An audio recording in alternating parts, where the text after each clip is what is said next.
1부하고 2부의 조금 2부 예배의 단점은 뭐냐면 제 목소리가 조금 이렇게 쉰 상태로 이렇게 온다라는 게 2부 예배 들으시는 분들의 약간의 단점이 아닌가 하는 생각을 또 한번 해보게 되고, 그런데 대체로 2부 예배 설교가 조금 더 제가 한번 하기 때문에 조금 더 내용적으로 또 이게 정리가 되는 것도 있어서 또 그런 장점도 사실은 있습니다. 듣기는 조금 그래도 또 내용은 더 나을 수도 있다고 생각을 하시고, 약간 이 잠긴 목도 잘 기울여서 말씀을 이렇게 들어주시기 바랍니다. 요즘 초등학생들이나 청소년들, 제가 지난번에도 그 장래 희망 얘기를 한번 5월인가 제가 아마 드렸던 것 같아요. 그런데 얼마 전에도 또 얘기했지만 이 상위권에 있는 이제 되고 싶은 그 희망들이 뭐가 있냐면, 연예인들을 이제 운동선수들이 있고, 지난번 얘기했지만 유튜버 같은 경우도 항상 보면 이렇게 상위권에 이렇게 있습니다. 근데 왜 그 어린 학생들이 뭐 연예인이나 운동선수 등 유튜버 등등을 왜 이렇게 좋아하고 그렇게 되고 싶어하는 마음이 들까요? 그들은 공통적인 게 뭘까요? 화려한 조명을 받습니다.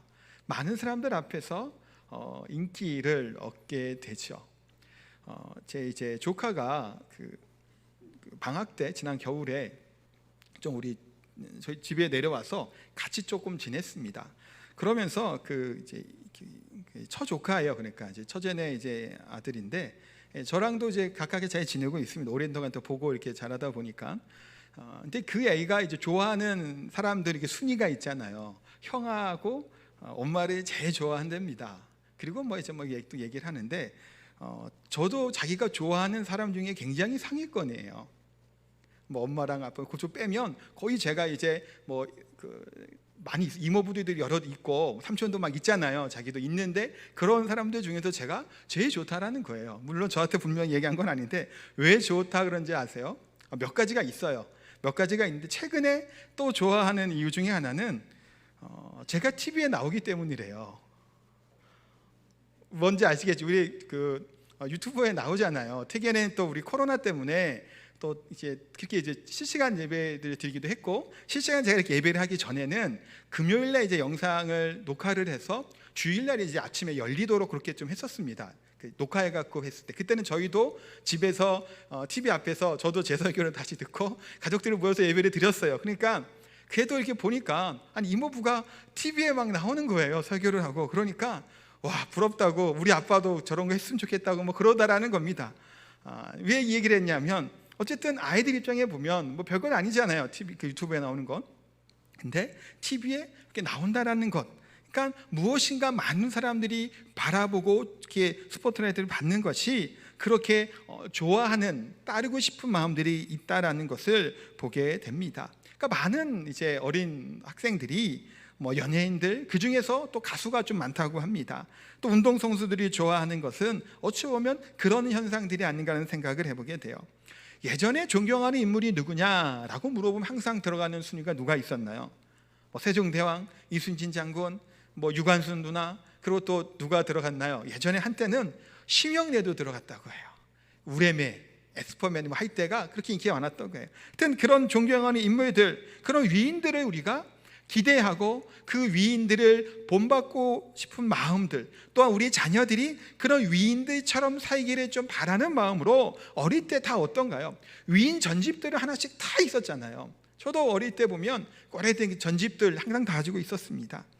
그렇게 그런 존경하는 인물들을 따르고 싶고 배우고 싶은 것이 그때나 지금이나 동일하죠. 그러나 지금은 참 많이 가치관도 달라지다 보니까 TV에 나와 있는 그런 사람들을 따르게 되는 것을 보게 됩니다.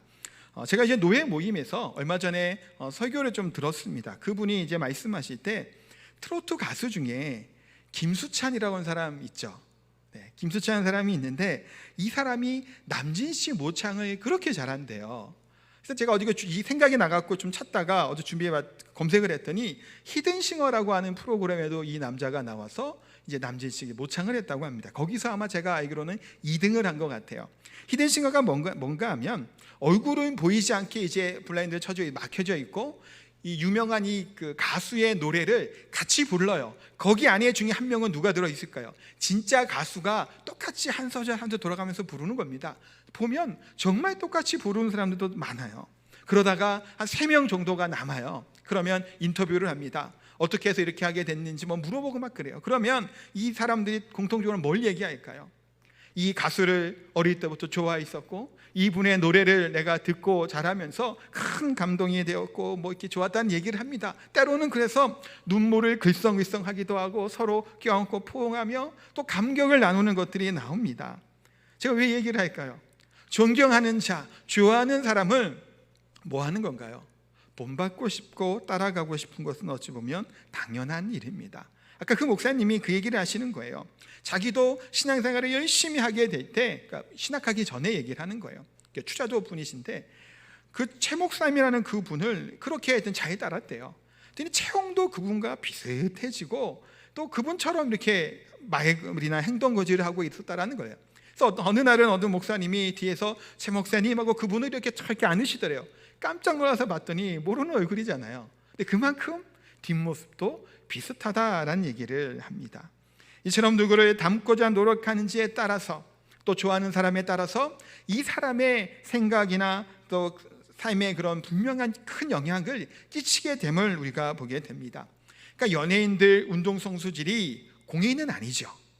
공적인 인물들은 아니에요. 그러나 유명한 인물인 것은 분명해요. 그들의 행동거지나 말이나 그런 것들이 분명히 큰 영향을 끼치는 것을 보게 됩니다. 그렇다면 예수 그리스도의 옷을 입은 우리들은 누구를 본받는 삶을 살아야 될까요? 하나님을, 우리 예수님을 본받는 삶을 살아야 될 줄 믿습니다. 근데 보시면 그게 잘 안 되죠. 우리가 잘 아는 것처럼 이스라엘 백성들이 애굽에서 종살이를 했습니다. 노예로 살다가 430년 만에 출애굽을 하게 되죠. 하나님이 10가지 재앙을 애굽 땅에 내리시고 바로와 애굽을 징계하셔서 또한 유월절 어린 양의 피로 이스라엘을 구별하시고 홍해를 건너 어디로 인도하셨나요? 강야로 인도하여 내셨습니다. 그러면 이때부터 이스라엘 백성들은 뭔가요? 여전히 애굽의 종이고 노예가 아니잖아요. 이제는 하나님의 거룩한 백성이 된 겁니다. 다시 거꾸로 홍해를 되짚어서 돌아갈 이유가 있을까요? 없을까요? 없는 거예요. 그런데 그럼에도 불구하고 이스라엘 백성들이 어땠나요? 강야에서 조금만 힘들어도 그때가 좋았다라는 겁니다. 부추를 먹어서 좋고 고기도 많고 먹고 좋았다라는 거예요. 불만 불평을 쏟아내며 다시 돌아가고 싶어 하는 겁니다. 중간에는 모세를 배반하고 다른 지도를 세워서 돌아가자고까지 얘기할 만큼 돌아가고 싶은 폐역한 일을 했던 것이 이스라엘 백성들입니다. 이 말은 다시 돌아갈 수 없죠. 우리들 하나님의 자녀에게 똑같이 적용이 된다는 겁니다. 우리는 어떠한 존재인가요? 이미 어린 양의 피 대신 예수 그리스도의 보혈로 말미암아 새 사람이 되었습니다. 홍해를 건너간 것처럼 우리는 예수 그리스도의 이름으로 세례를 받았고 허물과 죄로 죽었던 우리를 예수 그리스도께서 십자가의 보혈로 구속의 은혜로 말미암아 하나님의 자녀가 되게 하셨습니다. 이 은혜를 받은 우리는 우리 인생의 최고의 순간이 뭔가요? 하나님의 거룩한 백성이 되고 거듭났다고 하는 것이 최고의 은혜고 복이라는 겁니다. 근데 우리들의 안타까움은 또한 뭐가 있나요? 똑같은 거예요. 이스라엘 백성들처럼 자꾸 뭐 하는 건가요? 되돌아가는 겁니다. 예수 그리스도를 알기 이전의 삶으로 자꾸 돌아가고자 하는 죄성을 우리가 갖고 있다는 거예요. 그러나 오늘 바울은 에베소 성도들에게 권면하고 말씀하고 있죠. 우리가 계속해서 에베소서를 보고 있지만 1장부터 3장까지가 어떻게 우리가 구원을 받았는지를 말씀하고 있었습니다. 혈통이나 노력이나 자신의 능력으로 구원받은 것이 아니라 뭐라고요? 전적인 하나님의 은혜라는 것을 말씀해요. 그런 우리가 은혜를 받은 은혜로 말미암아 구원을 받았다라면 어떻게 살아가야 될 것인가 라고 하는 이야기를 계속해서 했습니다. 예수님을 만나고 믿게 된 우리들의 변화를 겪는다고 말씀을 드렸죠. 첫 번째 변화가 뭐였나요? 신분의 변화를 우리가 겪게 된다는 말씀을 드렸습니다. 우리의 신분이 뭐가 된다는 건가요? 예전에는 죄의 노예였고 죄의 종이었고 마귀의 자녀였던 우리들이 이제는 예수 그리스도로 말미암아 하나님의 자녀라고 하는 신분이 바뀌게 된 겁니다. 또 다른 변화는 뭔가요? 신분이 바뀐 이후에 삶의 변화를 이야기를 했죠. 그것을 수준의 변화라고도 이야기를 합니다. 우리의 신분은 즉각적으로 바뀌어요. 예수님을 믿음으로 말하면 우리의 신분은 이제는 이전의 삶이 아닌 하나님의 자녀가 되는 겁니다. 그런데 우리의 삶의 변화는, 우리의 수준은 즉각적으로 바뀌지 못합니다. 어떤 사람은 믿음으로 말미암아 거룩하게 하나님의 백성다운 삶을 살아갑니다. 능력 가운데 살아가는 사람들이 있죠. 예수님의 향기를 막 전하며 살아가요. 근데 어떤 사람은 어떤가요? 신앙의 연수가 길매도 불구하고 능력이 없어요. 어린아이와 같다라는 겁니다. 여기서 어린아이는 뭔가요? 순수하고 긍정적인 것이 아니에요. 유치하다라는 거예요. 아직 자라지 못했다라는 겁니다. 아직 연수하여서 약하다는 것을 얘기하는 어린아이와 같은 유치한 신앙이라는 거예요. 연수가 오래됐음에도 불구하고 우리는 어떤 경우는 너무나 약한, 또한 유치한 신앙생활을 하게 되는 것을 보게 됩니다. 그 이유가 뭘까요? 아직도 내 안에 옛사람이 옛 옷을 입고 있는 우리들의 모습을 보게 됩니다. 조금 전에 출애굽하는 이스라엘 백성들을 말씀을 드렸죠. 출애굽하는 가정은 순식간이었습니다. 종로를 타는 것은 오래 종로를 했지만 10가지 재앙 순식간에 지나가죠. 홍해를 건너는 것 뭐 오래 걸린 시간 아니었습니다. 하나님의 백성이 된 것은 순간이었어요. 그런데 보세요, 광야에서 몇 년 동안 그들이 방황을 하게 되고 하나님이 훈련을 시키나요? 40년입니다. 왜 그 긴 시간 동안 하나님이 그들을 광야에서 훈련을 시켰을까요? 이들은 오랜 시간 동안 노예였어요. 내가 태어나 보니까 나는 어떤 사람인가요? 애굽에 종살이 하던 사람들입니다. 물론 이스라엘 백성들이 처음부터 종살이를 했던 건 아니죠.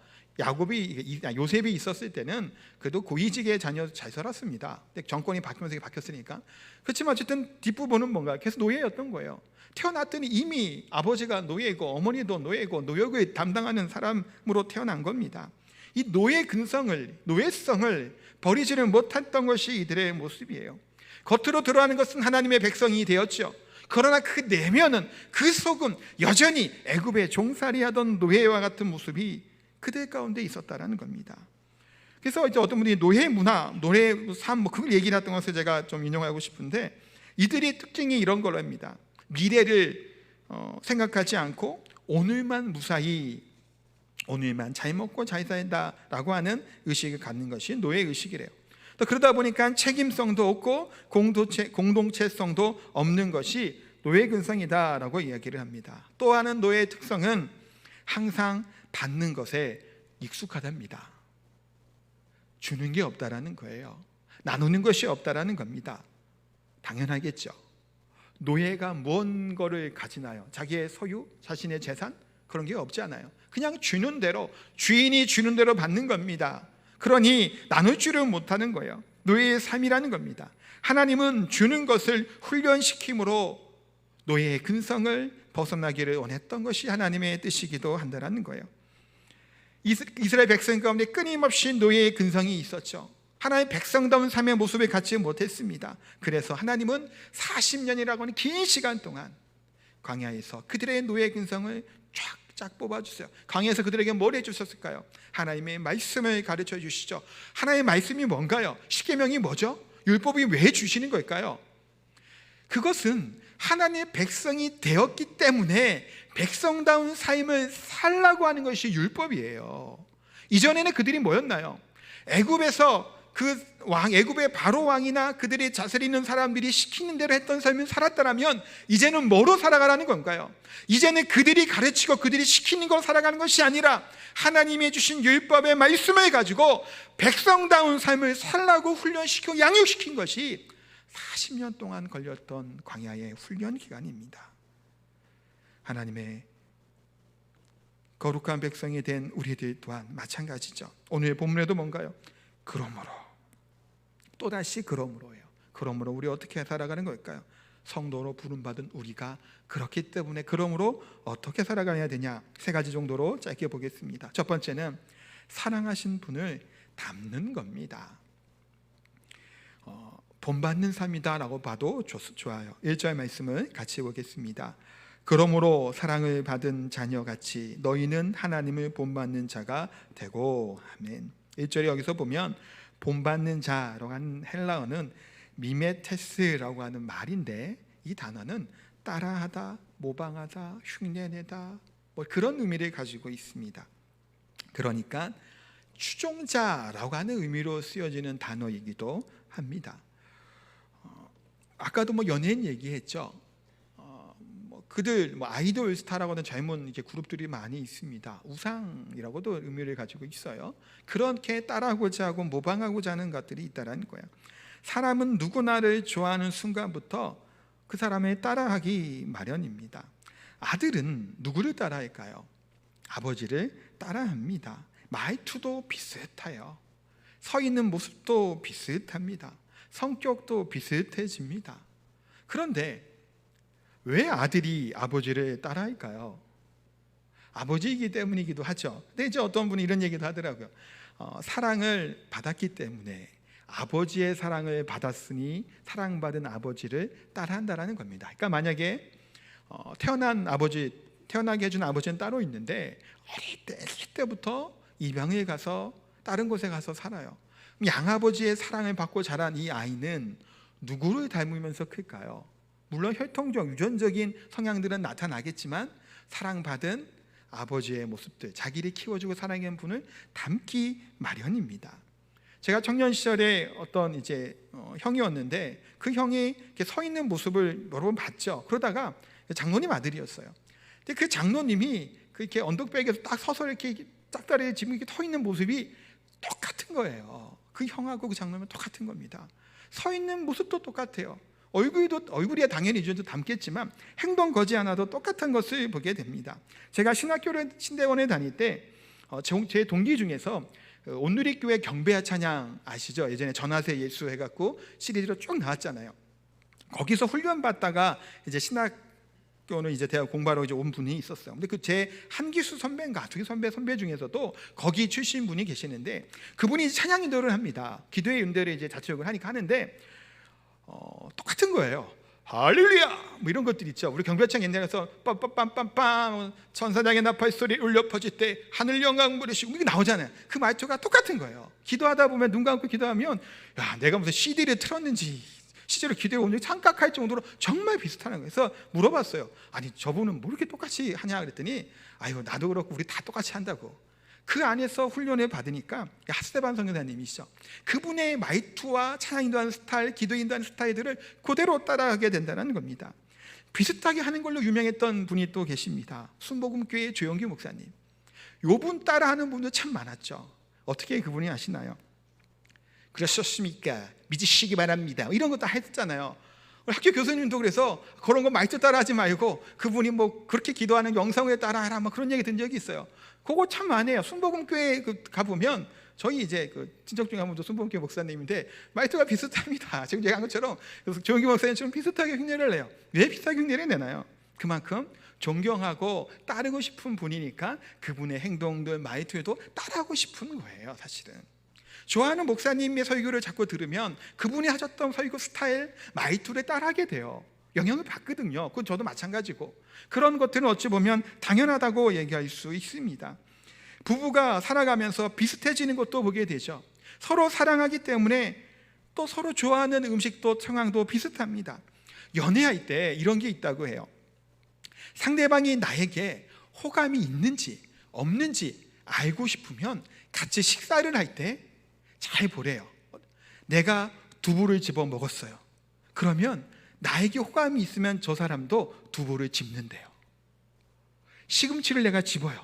똑같이 시금치를 집는답니다.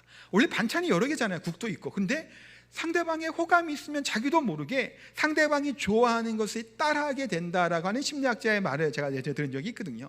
그렇다라는 거예요. 실제로 그럴 수도 있을 것 같아요. 닮아가는 것이 어찌 보면 당연하겠죠. 부부는 생김새와 외모도 닮는다고 얘기를 합니다. 저하고 제 아내하고 닮았나요? 안 닮았나요? 닮았다는 얘기를 들어요. 깜짝 놀랍니다. 서로 살찌고 막 그래갖고 뭐 그랬을지도 몰라요.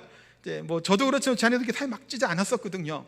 음식 스타일도 달랐어요. 많이 먹지 않은데 저희 집은 저희 아버지도 그렇고 배꼽가 크다고 얘기를 하죠. 많이 먹어요. 식사 양도 많고, 저 아버지가 제가 컸을 때까지 많이 드셨죠. 지금이야 이제 연세가 있으니까 안 드셔도 밥 끝나자마자 과일 해갖고 또 한 냄비에가 그 쟁반 해갖고 과일을 먹어요. 저는 이게 이해가 안 됐대요. 아니 배불리 먹고 과일을 또 왜 이렇게 많이 까주시냐고. 과일도 서너 종류를 먹었어요. 과일 좋아했었기 때문에 지금. 그래서 그렇게 먹고 자란 게 습관이 되고 저는 먹어요. 제 아내가 지금은 어떨까요? 예전보다 많이 먹어요. 왜냐하면 제가 많이 먹잖아요. 남편을 따라가기 마련이에요. 저 또한 아내의 모습을 따라가고 닮아가는 것을 보게 됩니다. 하나님을 닮아가는 것이 뭘까요? 똑같은 어떤 의미이죠.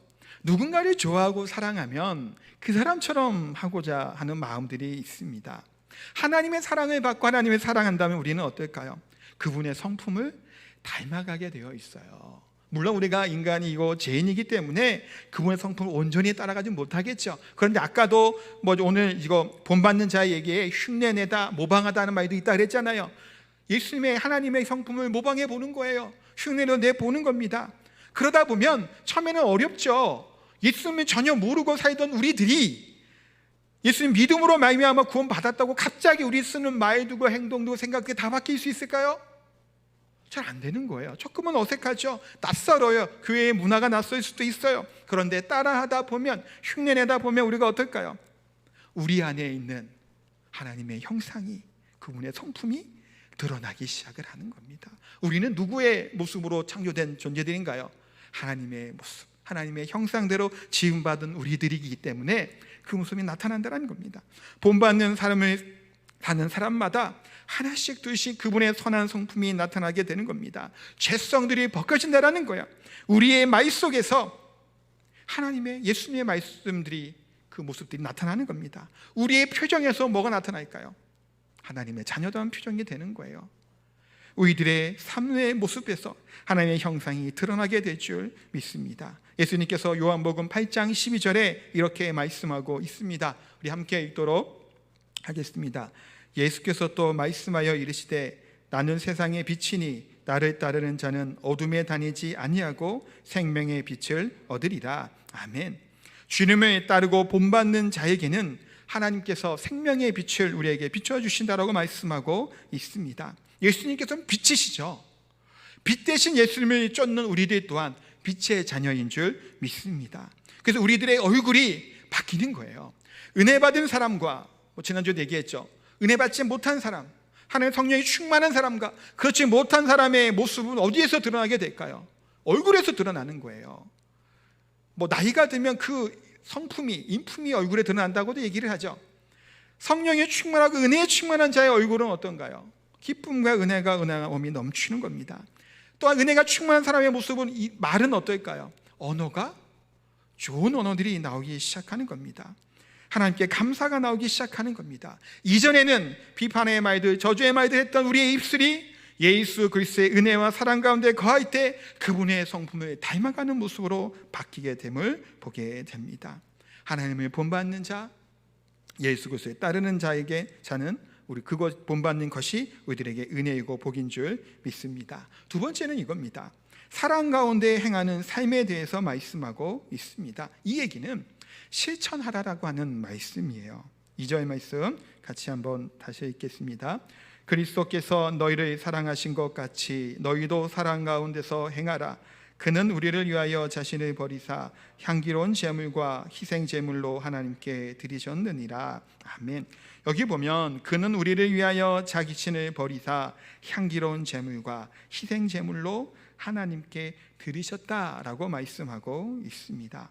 사랑하는 성도 여러분, 죄인이 하나님 앞에 나아갈 수 있을까요?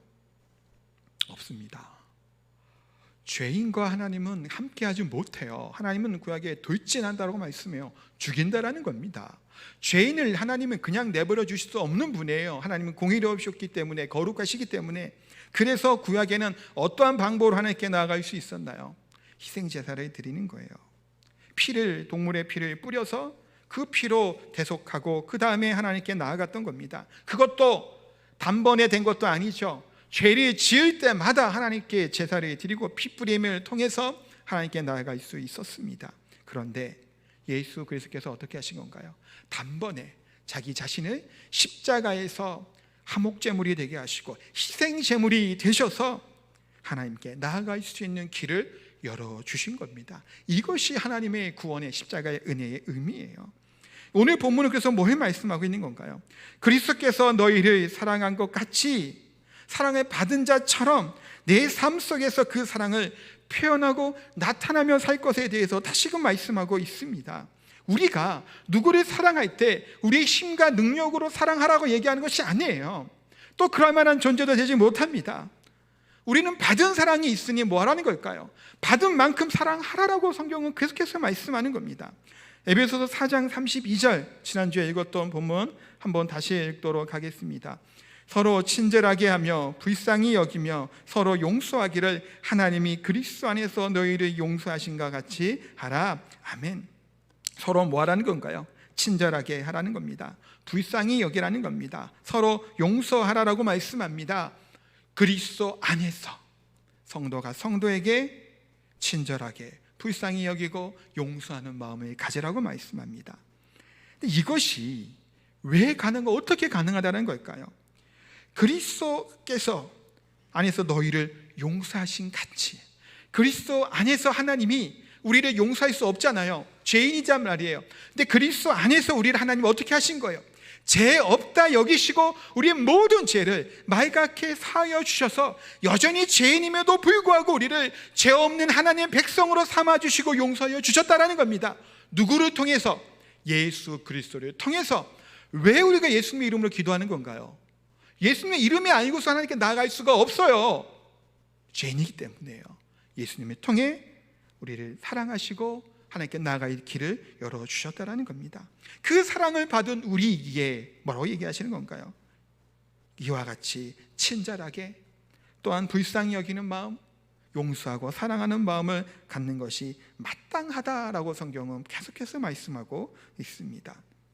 먼저 하나님의 사랑의 충만함을 받아야 됩니다. 하나님의 진짜 그 사랑을 맛보아 알게 되면 그때부터 우리의 삶은 바뀌죠. 요즘 말로는 찐 사랑을 받아야 돼요. 찐이 무슨 뜻일까요?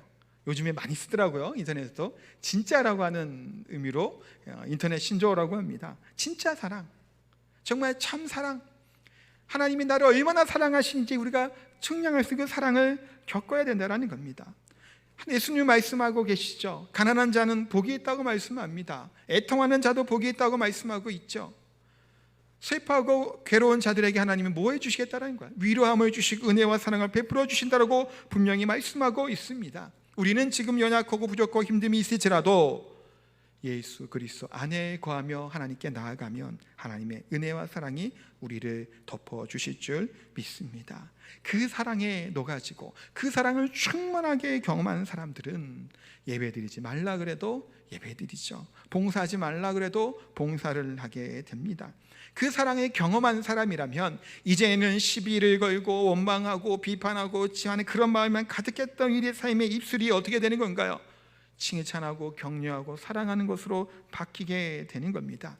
하나님의 말씀을 들을 때마다 아무런 생각 없이 들었던 이것이 하나님의 진정한 진짜 사랑을 경험하게 될 때 뭐 하게 되는 건가? 하나님이 우리를 향한 사랑의 속삭임으로 받아들이게 되는 겁니다. 어느 날 우리가 미워하던 사람이 하나님의 은혜에 거하고 사랑 가운데 충만히 거하게 될 때 뭐 하게 될까요? 미워했고 싫어했던 사람이 좋아지는 겁니다. 그런 경험들 꼭 있으시기 바랍니다. 제 동생이 학생 때 정말 싫어했던 애가 있었대요. 같이 교회 안에서 너무너무 싫고 너무너무 꼴보기 싫었는데 기도회를 이렇게 하다가 기도를 탁 마치고 그 아이의 뒷모습을 탁 봤는데 그렇게 불쌍해 보이더래요. 그냥 안 돼 보이더라는 건 그게 말도 없이 가슴이 확 오더래요. 그러면서 어떻게 됐을까요? 불쌍해 보이는 애를 미워할 수 없잖아요.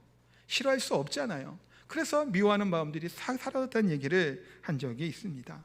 누군가를 싫어하고 미워하고 불편한 마음들이 있다면 하나님의 사랑 안에 거하면 내가 하나님의 사랑에 충만하게 받으면 그 사랑으로 우리 또한 사랑하게 될 줄 믿습니다. 또 여담을 한 말씀 드리면 아까 했던 그분이 계속 얘기하는 거예요. 그 목사님이 축구를 좋아한답니다. 근데 이제 나이가 좀 있으시니까 본인이 뛰는 축구는 잘 못하지만 보는 걸 그렇게 좋아한대요. 근데 최근에 손흥민 유럽 리그도 이제 나오잖아요. 근데 유럽은 우리나라랑 시간이 안 맞으니까 뭐 새벽 2시에 막 축구를 합니다. 근데 이게 보고 싶은 거예요. 근데 새벽 기도도 해야 되고 이거는 보고 싶고 막 고민하다가 봤을까요? 안 봤을까요? 보셨대요. 근데 졸린 눈에 부릅뜨고 이제 축구를 봤다고 합니다. 그러면서 이 얘기를 하시더라고요. 끝까지 잘 봤대요. 내가 이렇게 좋아하니까 그 잠을 쫓아내면서까지 축구를 보더라는 거예요. 그러면 예배를 사모하고 하나님의 말씀을 사모하면 예배 시간에 꾸벅꾸벅 조는 게 말이 되겠냐는 생각이 들었다라는 얘기를 이렇게 식사하면서 그런 얘기를 나눈 거예요. 하나님의 말씀 예배를 사모하면 조금 피곤해도 우리가 부릅뜨고 집중하게 되죠. 조금 우리의 육신에 열악할 수도 있겠지만 좋아하는 거 할 때 우리가 잘 하잖아요. 밤 늦게 뭐 얘기하고 뭐 수다 떨고 뭐 TV 보고 게임하고 할 때는 밤새 놀아도 조금 피곤하면 주일날 교회 와서는 졸린 게 우리들의 모습인 것 같다는 생각도 듭니다. 사모하는 마음, 사랑하는 마음, 그것이 얼마나 중요한지 좀 보게 됩니다. 사랑을 나눈다라는 것은 무엇일까요? 대단히 많은 것을 가지고 있고 많은 것을 나누는 것, 뭐 그것도 물론 중요할 수 있습니다. 그런데 작은 것 하나, 좀 작은 것 내가 가지고 있는 조금 더 이렇게 쪼개는 것, 그것이 어찌 보면 사랑의 실천이다라는 것을 생각해 보게 됩니다. 따뜻한 말 한마디가 얼려있고 딱딱한 마음을 어떻게 할까요? 녹이기도 하는 겁니다. 그냥 별것 아닌 일 때문에 때로는 우리가 불편할 때도 있죠. 그러나 사랑이라는 것이 뭘까요? 참 좋은 말인 것 같아요. 사랑은 너를 위해 나의 필요를 조금 축소하고 포기하는 것이다 라고 얘기를 합니다. 사랑은 너를 위해 나의 필요를 조금 축소하고 포기하는 것이 사랑이다 라고도 이야기를 합니다. 내가 가지고 있는 것, 내가 누리고 있는 것 조금 축소하고 포기하고 나누기만 하더라도 그것으로 말미암아 받는 사람은 또 그 상대의 상한 마음이 치료되고 그 마음에 기쁨과 은혜가 넘치게 될 줄 믿습니다. 요즘에 얼마나 시끄럽나요? 대정부 질의하느라고 요즘에 뭐 국회에서 계속 뭐 고성이 오가고 있죠. 시끄럽습니다. 갈등이 난무합니다. 불화가 있고 싸움이 있습니다. 집안에서도 그렇죠. 직장에서도 그렇습니다. 뿐만 아니라 교회 안에서도 마찬가지입니다. 그런데 성경은 하나님에 대해서 뭐라고 말씀하고 있나요? 하나님은 사랑이십니다 라고 말씀합니다. 그러기에 우리는 사랑받은 하나님의 자녀이기에 우리도 사랑하는 것이 마땅하다라고 성경은 분명히 말씀하고 있습니다. 사랑하는 성도 여러분, 이 사랑을 우리가 경험했다면 어떻게 될까요? 우리의 삶이 바뀌게 되는 겁니다. 그래서 우리가 기도할 때마다 항상 우리가 그 은혜 안에 나아갔으면 좋겠어요. 십자가의 사랑과 은혜 안에 충만히 우리가 거하게 되면 우리 안에 가지고 있는 갈등들, 문제들, 미움들, 다툼들이 사라져 버리는 거예요. 왜 그럴까요? 내 생각은 요만 하나님의 사랑은 우리 차고 넘쳐버리는 거예요. 내 감정과 생각들이 넘치게 베풀어 주신 하나님의 사랑이 충만하니까 그것을 극복할 수 있는 은혜가 거기서 나온다라고 말씀하고 있습니다. 이 사랑 안에 거하시는 성도님 되시길 소원합니다. 세 번째 짧게 말씀드릴게요. 이 세대를 본받지 말라라고 말씀합니다. 3절에서 7절까지 쭉 말씀하고 있는데 그 중에 3절과 4절 말씀을 같이 읽도록 하겠습니다. 음행과 온갖 더러운 것과 탐욕은 너희 중에서 그 이름조차도 부르지 말라. 이는 성도에게 마땅한 바니라. 누추함과 어리석은 말이나 희롱의 말이 마땅치 아니하니 오히려 감사하는 말을 하라. 아멘. 여기 보면 6가지 죄에 대해서 나오고 있는데 어떤 성경학자들은 한 가지 죄를 이야기하고 있다라고 얘기해요. 또 일리가 있는 얘기인 것 같습니다. 뭐냐면 성적인 죄를 이야기한다고 보고 있어요. 3절에 음행, 더러운 것, 탐욕은 다 결혼 생활 이외에 있게 되는 성행위들, 그런 불법에 대해서 얘기하고 있는 말씀이에요. 4절부터에 나오는 말들도 대부분 이런 거죠. 누추하거나 어리석거나 희롱의 말들도 다 성희롱과 관련된 성적인 그런, 그러니까 뭐라고 하면 명확하게 그 단어이진 않지만 이 단어가 의미하는, 사전도 막 찾아봤는데 준비하다가 그 성적인 의미들을 포함하고 있는 단어들을 지금 바울이 쓰고 있어요. 그러니까 그 학자 얘기처럼 전체적인 맥락이 그런 쪽으로 희롱하는 말, 어리석은 말이 같은 것도 그냥 어리석인 것이 아니라 성적인 것들이 들어가 있는 의미를 포함하고 있는 단어를 사용하고 있다는 겁니다. 그래서 7절에 보니까 뭐라고 말씀해요? 그러므로 그들과 함께 하는 자가 되지 말라라고 말씀하죠. 5절은 어떻게 말씀하고 있나요? 5절은 같이 한번 또 읽겠습니다. 너희는 정녕 이것을 알거니와 음행하는 자나 더러운 자나 곧 우상 숭배하는 자는 다 그리스도와 하나님의 나라에서 기업을 얻지 못하리니 라고 말씀하고 있습니다. 우리 신앙생활의 가장 중요한 목적 중에 하나는 뭘까요? 내가 거룩하니 너희도 거룩하라. 하나님의 거룩하게 만드신 대로 살아가는 겁니다. 그런데 요즘 세상이 어떤가요? 최근에 있었던 서울시장 관련된 얘기들, 그 전에 부산시장이 또 문제가 됐었죠. 또 그 전에는 충남지사가 문제되기도 했습니다. 정치권에서 미투가 끊이지 않고 있습니다. 이게 진실이냐 아니냐 시끄럽죠 지금. 자신의 지위를 이용해서 성희롱을 하는 것들, 저급한 말들을 통해서 상대방을 좀 폭력을 행하는 것들, 그것이 정신적, 육체적인 고통을 주게 됨을 보게 됩니다. 때로는 어떤 사람을 존경하고 다른 좋아했던 사람인데 실망하는 경우도 분명히 있었을 겁니다. 그게 요즘 시대가 어떤가요? 요즘 아이들이 좋아하는 컴퓨터나 게임에도 폭력적인 것이 굉장히 많이 나오고 선정적인 것도 참 많이 나오는 것을 보게 됩니다. 가끔 뉴스에서도 보게 되죠. 집단 성폭행 사건이 일어나게 되는 것도 보게 돼요. 미성년이가 어린 아이들임에도 불구하고 모방하는 범죄들도 참 많이 일어나게 됩니다. 우리가 일반적인 사고는 용납되지 못할 만한 일들이 지금 계속해서 일어나게 되는 것을 보게 돼요.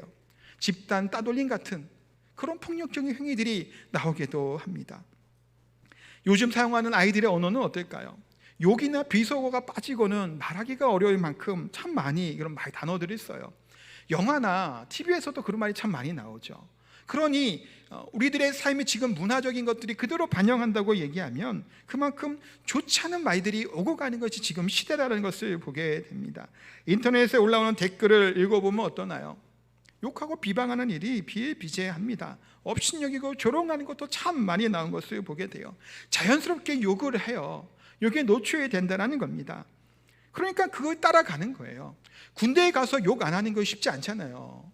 왜 그럴까요? 다 욕을 해요. 그러니 욕 안 하던 사람도 군대 가서는 욕을 해요. 시대가 들리는 것이 상황이 그렇게 되니까 휩쓸려갈 때가 너무나 많다라는 겁니다. 우리가 경계하고 본받지 말아야 될 부분이죠. 요즘 기독교계나 여러 가지 이슈가 되는 것이 있습니다. 차별금지법입니다. 인권을 이야기하면서 차별해서는 안 된다라고 이야기를 합니다. 그 부분에 그 법의 문제점이 있습니다. 서울 광장에서 퀴어 축제를 한다고 하는 얘기를 제가 며칠 전에 들었어요. 그래서 설교 준비 어제 하다가 검색을 한번 해봤더니 9월 18일 금요일부터 29일 화요일까지 퀴어 축제가 예정되어 있다고 합니다. 교회는 소모임도 금지시키고 막 하면서 퀴어 축제가 왜 말이냐 그런 말들이 이제 뉴스 헤드라인이나 아니면 이제 각자 인터뷰나 블로그 같은 데 나오는 걸 보게 돼요. 비판의 목소리가 지금 높죠. 지금 이제 정부가 보통 이제 소위 인권이라고 하는 이야기로 하면서 이것을 지금 이렇게 제정하려고 얘기를 합니다. 동성애는 성소수자의 성적 자기결정권이라고 얘기를 하죠. 성소수자의 성적 자기결정권, 이것을 이제 되게 말은 이게 그런 듯해 보입니다.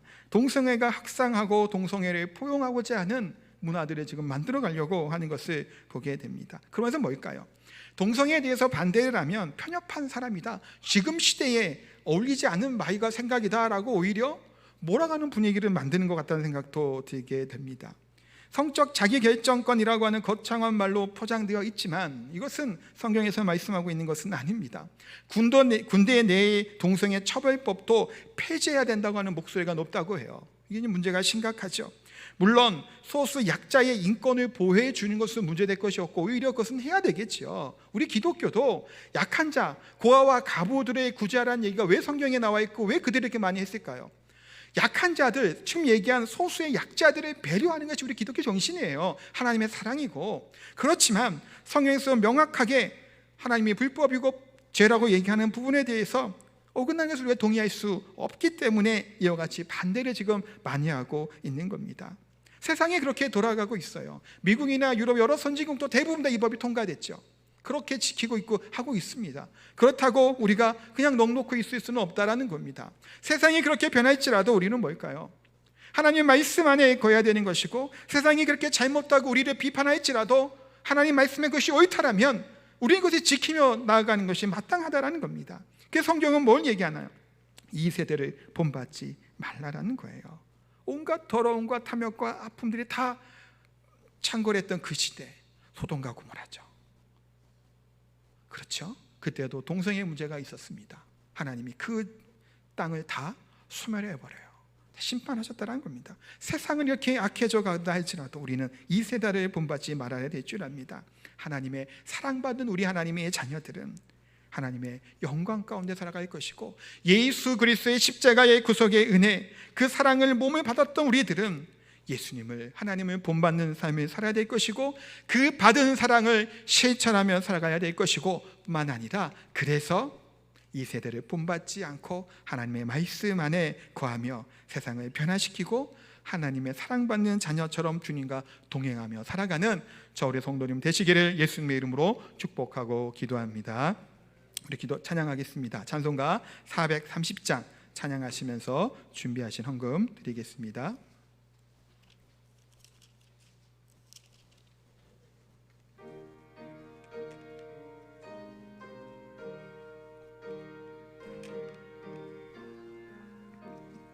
주와 같이 길 가는 것 즐거운 일 아닌가. 우리 주님 걸어가신 발자취를 밟겠네. 한 걸음 한 걸음 주 예수와 함께 날마다 날마다 우리 걸어가리.